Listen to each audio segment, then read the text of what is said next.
Salam sejahtera, saudara yang kekasih di dalam nama Tuhan Yesus Kristus. Kembali kita ketemu dan terus kita memikirkan bagaimana berusaha memahami rencana Allah dalam kehidupan.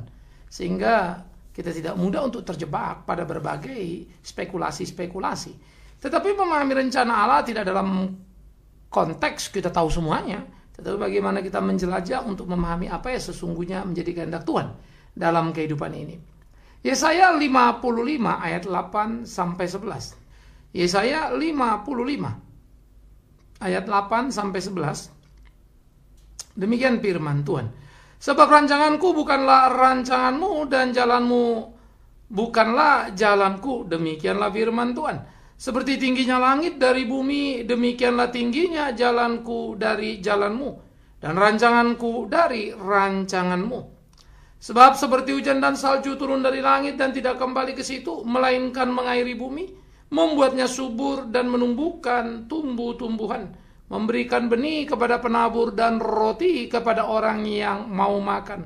Demikianlah firmanku yang keluar dari mulutku, ia tidak akan kembali kepadaku dengan sia-sia, tetapi dia akan melaksanakan apa yang kukehendaki dan akan berhasil dalam apa yang kusuruhkan kepadanya. Saudaraku yang kekasih, menjadi menarik kalau kita memikirkan apa yang dikatakan Tuhan kepada orang Israel, bahwa rancanganku bukan rancanganmu, jalanku bukan jalanmu, beda langit dan bumi, jauh begitu beda, jauh jarak atau kualitas perbedaan antara rancangan manusia dan rancangan Tuhan. Betapa amat sangat ajaibnya Tuhan, betapa amat sangat luar biasanya Tuhan, betapa amat sangat perkasanya Tuhan di dalam menyatakan kebenarannya. Saya pikir ini penting untuk kita pikirkan, menjadi pemikiran serius di dalam kehidupan kita. Bagaimana seharusnya kita hidup sesuai dengan kehendak Allah Tuhan kita. Yang pertama, memahami rencana Allah adalah betapa berbedanya rencana Allah dan rencana kita. Ini menjadi sangat penting. Kenapa? Karena sebetulnya kita seringkali memaksa Tuhan untuk melakukan apa yang kita inginkan, dan celakanya terlalu banyak khotbah-khotbah yang menyuruh orang untuk beriman dan ngotot kepada Tuhan, sehingga berharap supaya Tuhan mengabulkan apa yang diinginkannya. Bahkan kalau perlu Tuhan berubah pikiran, berubah rencana dari apa yang direncanakannya. Amat sangat luar biasa aneh. Karena apa? Kalau Tuhan sampai bisa berubah, saya nggak tahu planning Tuhan jadi kayak apa nanti ya. Yang kedua, kalau sampai Tuhan bisa berubah, berarti dia tidak maha tahu lagi, tidak maha sempurna lagi. Masa yang sempurna, yang maha tahu bisa berubah? Sehingga dia merancang sesuatu yang beda dengan yang diinginkan oleh anak manusia. Sehingga anak manusia ngotot, lalu dia mesti berubah pada dirinya. Waduh, saya tidak bisa membayangkan Allah yang seperti itu. Ya, kecuali Allah itu adalah Allah yang dibawa otoritas kita, Allah yang bisa kita pengaruhi. Tapi saya tidak tahu, Allahku tidak seperti itu. Entahlah, Allah yang dipahami oleh orang yang lainnya. Saya nggak ngerti itu. Nah, jadi saudara-saudaraku yang kekasih di dalam Tuhan, apa yang dikatakan oleh Alkitab menjadi satu pikiran penting bagi kita, betapa rencana kita dan rencana Tuhan itu berbeda, bumi dan langit. Jauh sekali. Jadi perbedaan prinsipil antara rencana Allah dan rencana kita, rancangan Allah dan rancangan kita, menjadi satu perbedaan yang tidak terbantah di dalam kehidupan kita, yang harus kita pahami dan kita terima kenyataan itu sebagai satu data faktual. Tuhan lebih dari segala-galanya, Tuhan di atas segala-galanya, dan rancangan Tuhan berbeda dengan rancangan kita. Artinya, kita belajar untuk memahami apapun boleh saja kita minta, tetapi keputusan ada di tangan Allah. Apapun boleh saja kita pikirkan baik, tetapi yang mengetahui mana yang terbaik tetap saja Allah. Jadi, saudara jangan pernah kemudian kebingungan dengan rencana Allah karena tidak seperti yang saudara inginkan. Katakanlah banyak hal saudara inginkan, mau ini, mau begitu, dan seterusnya. Tetapi peristiwa yang terjadi tidak begitu. Kadang-kala kita kecewa. Kita miris, lalu kita merasa kesulitan. Nah, demi Tuhan yang hidup, saudaraku yang kekasih, mestinya kita menyadari bahwa di situasi yang pelik seperti itu, yang jadi persoalan sebetulnya bukan apa yang terjadi, adalah kita yang tidak mau itu terjadi dan kita yang mau yang terjadi seperti yang kita kehendaki. Sehingga kemudian dari situ kita mulai berpikir dan berburuk sangka tentang Tuhan. Itu persoalannya. Kita berpikir Tuhan tidak lagi sayang pada kita, kita berpikir Tuhan tidak lagi memperhatikan kita. Kita berpikir Tuhan sudah jauh dari kita berpikir Tuhan tidak memperdulikan kita.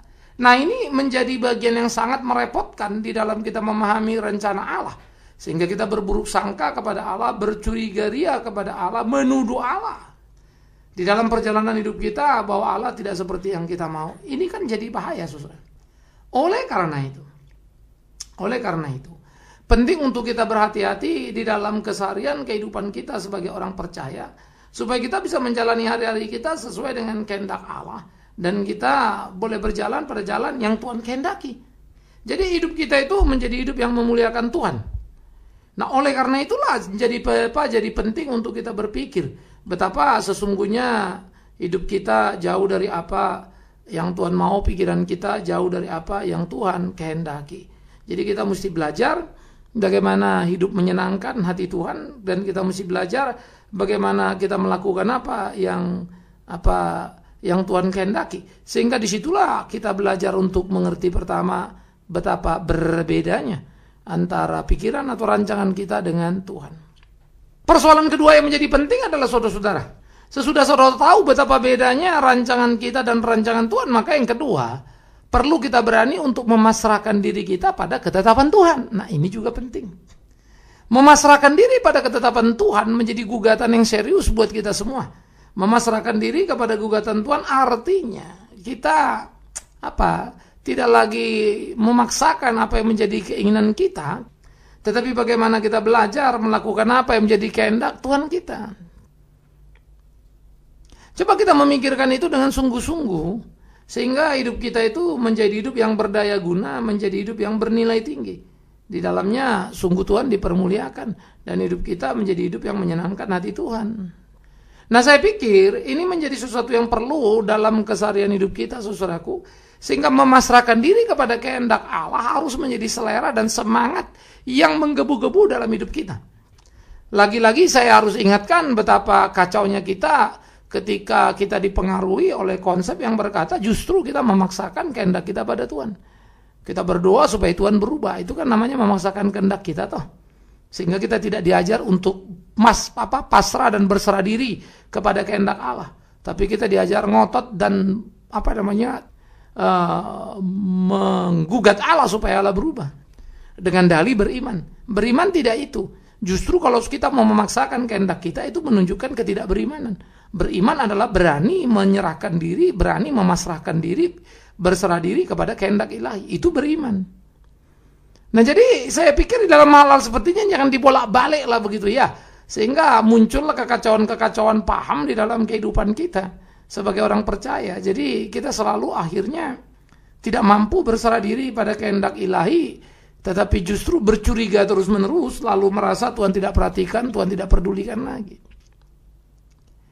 Jadi apa yang disebut iman sebagai kemampuan berserah dan percaya kepada Tuhan bahwa Tuhan akan lakukan terbaik, sekarang berubah menjadi iman memaksakan kehendak kepada Tuhan. Nah, kalau begitu, bagaimana saudara bisa tahu apa rencana Tuhan? Karena saudara akan ngotot rencana saudara yang mau jalan, kan begitu toh?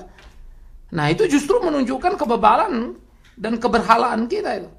Betapa kita sangat cinta diri dan bukan lagi cinta Tuhan. Tetapi manusia masa kini memang adalah manusia-manusia yang sangat ambisi diri, sangat tidak bisa puas diri, sehingga dia memaksa kehendak diri kepada Tuhan yang ilahi itu. Nah, itu mengerikannya. Nah, oleh karena itulah saudara-saudara yang dikasihi oleh Tuhan, belajarlah periksa dirimu, belajarlah berserah pada Tuhanmu. Ya, sehingga dengan demikian kita bisa menikmati hidup yang sebetulnya amat sangat indah. Ya, bagaimana Tuhan menuntun kita, bagaimana Tuhan memberkati kita di dalam keseluruhan kehidupannya. Nah, jadi ini menjadi sesuatu jajan penting untuk kita pikirkan di dalam kehidupan kita hari-hari, untuk kita bisa melakukan apa yang menjadi kehendak Tuhan sesungguhnya. Sehingga ada pertumbuhan iman yang nyata di dalam penyerahan kita terhadap kehendak Allah. Dan kita tidak menjadi salah, tetapi tepat arah dalam mengikut dan mengiring Tuhan dalam kehendaknya. Nah, jadi saudara-saudara yang dikasihi oleh Tuhan Yesus Kristus, inilah yang mestinya kita pikirkan dalam seluruh aspek kehidupan kita, di mana kita belajar untuk menyerahkan diri kita kepada kehendak Tuhan, melakukan apa yang Tuhan mau. Di mana kita juga belajar berserah diri untuk menemukan prinsip-prinsip sejati dalam kehidupan keimanan kita. Sehingga hidup kita itu menjadi hidup yang bernilai tinggi. Ya. Sadarilah betapa berbedanya rencana Allah dan rencana kita, pikiran Allah dan pikiran kita. Karena itu betapa kurang ajarnya kita, betapa jahatnya kita, ya, betapa tidak tahu dirinya kita, betapa berhalanya kita kalau kita memaksakan kehendak kita kepada Allah lalu minta Allah berubah pula lagi. Dengan dalih berbagai peristiwa. Baik soal Abraham berdialog misalnya, tidak dibaca konteksnya. Perhatikanlah konteksnya baik-baik. Ya, Tuhan mau memberitahu pada Abraham, tetapi Abraham pun tidak berani meminta. Jangan baca juga konteks Hizkia, misalnya Hizkia dikatakan Nabi mati lalu dia doa, Nabi balik lagi lalu bilang Tuhan tambah kamu umur sekian tahun, lalu orang bilang Tuhan berubah. Aneh sekali. Kemana otak kita ini, akal kita ini sebagai orang Kristen? Apakah kita begitu bodoh sehingga tidak kenal Allah? Apakah saudara misalnya lupa bahwa Allah itu maha kuasa dan maha tahu? Sebelum Hizkia berdoa Allah sudah tahu belum? Ya kan pasti saudara jawab sudah tahu. Jadi sebelum Hizkia meminta sudah tahu belum? Pasti saudara jawab sudah tahu. Namanya juga Allah maha tahu. Jadi dia tahu bahwa dia akan ngomong sama Hizkia. Dia tahu Hizkia kau mati. Lalu dia tahu Hizkia akan nangis minta panjang umur. Dan dia sudah siapkan itu semua. Bukan dia yang berubah. Kalau Tuhan berubah kacau lah bumi ini saudaraku. Tetapi karena itu saya katakan betapa jahatnya orang Kristen. Karena sangat memanjakan dirinya, mendewakan dirinya. Dan akhirnya menghina Allah yang maha tinggi itu. Seakan-akan Allah kalah dalam berdebat atau akhirnya dia mesti menerima gugatan dari Hizkia. Ini kan pikiran-pikiran berhala sama seperti orang memberikan sesajen atau korban kepada dewa. Kalau dia kasih sesajen ini dewa akan begini, kalau kasih ini dewa akan begitu dan seterusnya. Itu kan konsep berhala itu masuk ke dalam kekristenan. Jadi betapa mengerikannya dan betapa banyaknya orang-orang Kristen membawa pikiran yang bukan pikiran Kristen. Lalu membawa Alkitab dan memutarbalikkan fakta yang sejati. Tanpa mengerti Allah yang dibicarakannya, tanpa mengenal Allah yang didiskusikannya. Jadi mulutnya selalu bilang Allah sempurna, Allah hebat, Allah maha tahu. Tetapi akhirnya apa yang dikatakannya menunjukkan Allah tidak sempurna, tidak maha tahu karena bisa berubah kan. Jadi harus hati-hati. Nah, jadi kembali kepada tadi kesadaran untuk apa namanya kita menyadari perbedaan kayak apa rencana Allah dan rencana kita dan keberanian menerima setiap ketetapan Allah di dalam hidup kita. Dan yang ketiga memang bagaimana kita memahami terjadinya paradoks di dalam apa realita kehidupan kita. Nah, itu yang juga menjadi pemikiran kita pada hari ini, paradoksnya realita rancangan Allah kan begitu. Nah, bagaimana kita memikirkan titik paradoks itu di mana yang kita mau bukan yang Tuhan kasih, yang kita enggak mau Tuhan kasih. Tetapi uniknya saudara, yang kita mau tampaknya baik, tapi kalau Tuhan kasih jadi tidak baik. Saya kasih contoh sederhana lah. Kalau saya berdoa, Tuhan saya mau sekolah ke Amerika. Saya berdoa minta jalan dari Tuhan, pimpinan Tuhan. Supaya saya bisa ke Amerika. Dengan harapan saya bisa dapat pendidikan tinggi, lalu saya bisa menjadi saksi Tuhan. Bagus dong? Bagus sekali ya? Tetapi kalau saya berdoa, saya berusaha, tapi saya nggak sampai ke Amerika. Nggak bisa. Lalu saya kalah, tidak diterima. Jadi beasiswa yang saya harapkan, yang tadi jalannya sudah terang, mendadak gelap gulita. Ya. Apa yang terjadi pasti kita mulai agak kecewa kan ya. Aduh, kok nggak jadi ya. Tapi namanya orang Kristen pasti bilang ya terserahlah kehendak Tuhan yang jadi kan gitu kan. Walaupun kemudian uring-uringan lalu berpikir akhirnya hidupnya seperti kehilangan arah. Kalau kita betul-betul orang Kristen kita mestinya berusaha tidak ke Amerika, kita tenang lalu belajar untuk cari tahu sebetulnya apa yang Tuhan mau. Karena ternyata ke Amerika yang kita pikir baik itu bisa jadi tidak baik. Nah cuma biasanya kita taunya belakangan. Nah kemudian saudara yang kekasih, sesudah itu barulah kita belajar mengerti betapa Tuhan baik karena rupa-rupanya dengan tidak ke Amerika banyak hal yang bisa kita kerjakan di Indonesia. Dan Tuhan memang mau itu kita lakukan. Tapi yang kita mau lebih besar lagi, Amerika. Padahal kalau kita ke sana bisa sombong besar kepala. Tapi kan kita nggak ngelihat itu, yang kita lihat kan yang mulus-mulus saja. Tuhan ngelihat ada bagian lain. Jadi Tuhan membentuk kita. Sehingga ada yang dikirimnya ke Amerika, ada yang tidak. Ada yang dikabulkannya doanya, ada yang tidak. Karena semua harus diseleksinya. Tetapi ketika dia menolak permintaan kita, tidak menabulkan permintaan kita, bukan berarti dia jahat, tidak peduli, dan tidak memelihara. Salah. Justru Dia sedang memberikan yang terbaik kepada kita, tetapi karena kita sudah punya standar, kita sudah punya target, nah kita cemburu, kita marah kepada apa yang Allah beri itu, karena bukan itu yang kita mau. Itu persoalan kan kita. Persoalan kan bukan Tuhan, saudaraku yang kekasih.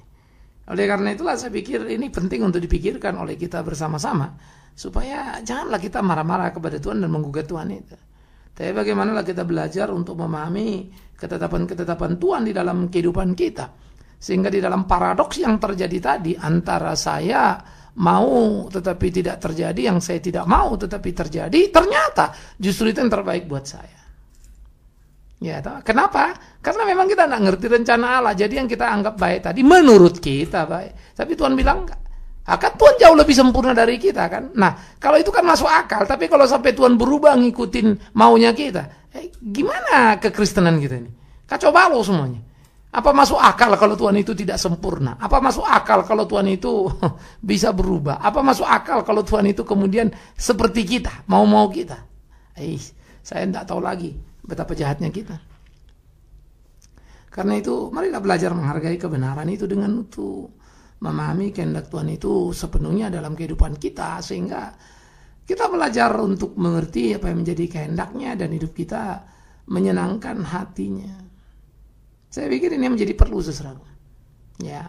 Nah, oleh karena itulah seperti yang saya katakan tadi, janganlah kita memaksakan apa yang menjadi kehendak kita kepada Dia, tetapi bagaimana kita belajar untuk menaklukkan diri kita pada ketetapannya. Itu yang menarik. Nah, itu yang luar biasa, dan itulah yang layak sebetulnya untuk kita lakukan dalam kehidupan hari-hari kita. Itu yang seharusnya. Jadi jangan lagi menjadi orang-orang cengeng yang selalu memaksakan kehendak kepada Tuhan, supaya Tuhan memenuhi apa yang kita inginkan. Nah, itu kan jadi kengerian yang sangat menakutkan itu. Saudara-saudaraku yang dikasihi oleh Tuhan Yesus Kristus, biarkanlah ini boleh menjadi pergumulan di dalam kehidupan kita, bagaimana kita boleh belajar melakukan apa yang menjadi kehendak Tuhan itu. Sehingga hidup kita sungguh-sungguh menjadi hidup yang berguna, hidup yang menyenangkan hatinya, hidup yang melakukan kehendaknya. Alangkah amat sangat indahnya. Jadi saya pikir ini yang kita mesti gairahkan hidup kita. Ya. Nah, jadi ini memberikan kepada kita pencerahan-pencerahan akan kehendak Allah itu. Sehingga kita boleh mengerti apa yang dikehendaki oleh Tuhan di dalam keseharian kehidupan kita. Nah, inilah seharusnya yang kita bicarakan dan kita pahami paradoks di dalam rencana Allah. Tetapi paradoks itu terjadi, ingat tadi saya katakan wajar-wajar saja, karena dia tidak terbatas, dia kekal, kita terbatas sementara. Ya, dia hebat, dia sempurna, kita enggak. Dia maha tahu, kita enggak. Jadi kalau terjadi benturan-benturan kan itu normal. Sehingga kita yang bodoh inilah, kita yang tidak sempurna inilah mestinya belajar kehendak Allah. Bukannya Allah yang belajar kehendak kita. Kalau sampai Allah belajar kehendak kita, menyesuaikan diri dan mengubah dirinya, saya nggak tahu lagi. Makanya saya bilang itu kejahatan terbesar itu dalam kekristenan. Ya, terlalu banyak orang-orang berkhotbah berdasarkan pendekatan psikologis. What you want you can. Apa yang kau mau kau bisa. Psikologis itulah di dalam motivator, dunia-dunia motivating dikembang luaskan, dibuatlah itu jadi iman. Apa yang kau imani jadilah. Sehingga ayat-ayat di Alkitab itu dipelintir, dilepaskan dari konteksnya. Apa saudara pikir ketika orang beriman itu lalu mereka dapatkan keinginan mereka beda dengan Tuhan? Pasti tidak. Mereka beriman dikatakan bukan karena soal itunya, tetapi memang apa yang mereka inginkan, yang mereka imani itu sesuai kehendak Tuhan, maka Tuhan berikan. Kalau tidak sesuai, Tuhan tidak berikan. Ya, ada orang-orang kusta ditanya, maukah kalian sembuh? Mereka bilang mau disembuhkan. Dari 10 orang kusta cuma 1 yang balik, 9 itu kurang ajar, nggak balik itu. Kemana imannya itu? Tuhan memberikan sesuatu itu berdasarkan belas kasihannya. Jadi saya pikir kalau kita contoh Alkitab belajar Alkitab semualah dibaca ya, jangan sepotong-sepotong, jangan mau-maunya saja, kan begitu. Jadi apa kebutuhan kita pelintir ke sana, mau kemana kita pelintir ke sini, ya nggak boleh begitu. Karena amat sangat masuk akal, bukan kita yang tidak sempurna, kita yang bodoh ini, kita yang terbatas ini. Yang harus belajar mengerti kehendak Tuhan. Yang harus menaklukkan diri pada kehendak Tuhan. Bukan sebaliknya. Kita lah yang harus berubah. Bukan Tuhan yang berubah. Sehingga dari hari kita belajar untuk berdoa tidak hanya memuaskan hawa nafsu kita, tapi apa kehendak Allah. Dari hari-hari ke hari dalam hidup kita belajar bagaimana menjalani kehendak Tuhan, bukan sekedar memaksakan kehendak diri. Ya. Nah ini yang menjadi penting saudara yang kekasih. Kalau tidak, hidup kita itu pasti akan banyak frustrasinya. Tabrak sana, tabrak sini. Lalu kita bilang, kenapa gini Tuhan? Kenapa gitu Tuhan? Kenapa nggak begini? Kenapa nggak begitu? Tuhan pun kita gugat. Itu sebab Paulus meminta kepada Tuhan supaya Tuhan cabut duri dari dirinya. Siapa yang berani berkata Paulus tidak beriman? Siapa yang berani berkata Hizkia lebih hebat dari Paulus? Siapa yang berani berkata Paulus itu terlalu luar biasa ya. Tuhan pakai luar biasa, separuh, lebih dari separuh perjanjian baru justru Paulus yang menuliskannya. Betapa Tuhan pakai dia. Tapi ada duri dalam tubuhnya yang Tuhan biarkan. Dimintanya berdoa pada Tuhan 3 kali diminta. Tuhan 3 kali bilang, tidak Paulus, cukup kasih karuniaku bagimu. Apa yang dikatakan Paulus? Paulus ngotot lalu bilang, Tuhan tidak, berikanlah supaya kau dipermuliakan. Begitu kah? Enggak. Itu doa sekarang, itu doa masa kini. Itu doa, kalau saya suka bilang, doa yang menghina Tuhan. Emangnya Tuhan akan dipermuliakan hanya karena kau sakit dan sembuh? Emangnya dalam sakitmu tidak? Itu Paulus, dimuliakannya Tuhan. Maka dia berkata, sekarang aku tahu dalam kelemahanku, ya Tuhanku, nyata kekuatanmu. Itu iman sejati. Kau nggak punya, aku nggak punya. Karena mau kita ini mau bengkok semua. Mau kita semua. Jadi saudara-saudara aku yang kekasih, jangan termakan dengan berbagai khotbah yang kacau balau itu. Tapi belajarlah mengerti kehendak Allah dalam hidup kita. Jangan memuaskan hawa nafsu kita. Tapi belajarlah mengerti apa yang menjadi ketetapan-ketetapan Allah dalam hidup ini. Alangkah indahnya.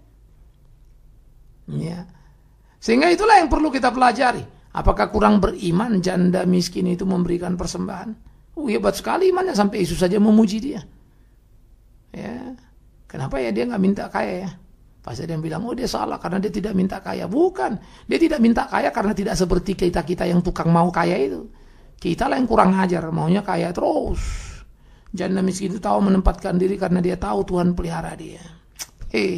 Dia ngerti rencana Allah. Kalau Allah mau dia kaya gampang itu. Tapi kita orang dunia ini memaksakan diri, hanya tipu sana tipu sini, pajak pun ditilep ya. Semua kacau balau hidup kekristenannya demi memperkaya diri. Makanya harus hati-hati. Marilah kita buka mata kita belajar kebenaran sejati itu. Jangan lagi memanipulasi hal-hal yang akhirnya menghancurkan diri kita sendiri. Jadi saudaraku, rencana Allah dan rencana kita beda, bumi langit. Yang kedua, belajarlah kita memasrahkan diri pada ketetapan-ketetapan rencana Allah. Dan yang ketiga, temukanlah titik di mana terjadi benturan dahsyat antara kehendak kita atau rencana kita dan rencana Allah. Yang kita pikir baik, Tuhan bilang enggak. Yang kita harap baik, jadi beda. Tapi kemudian kita tahu, yang kita pikir nggak baik itu yang baik itu ternyata nggak baik.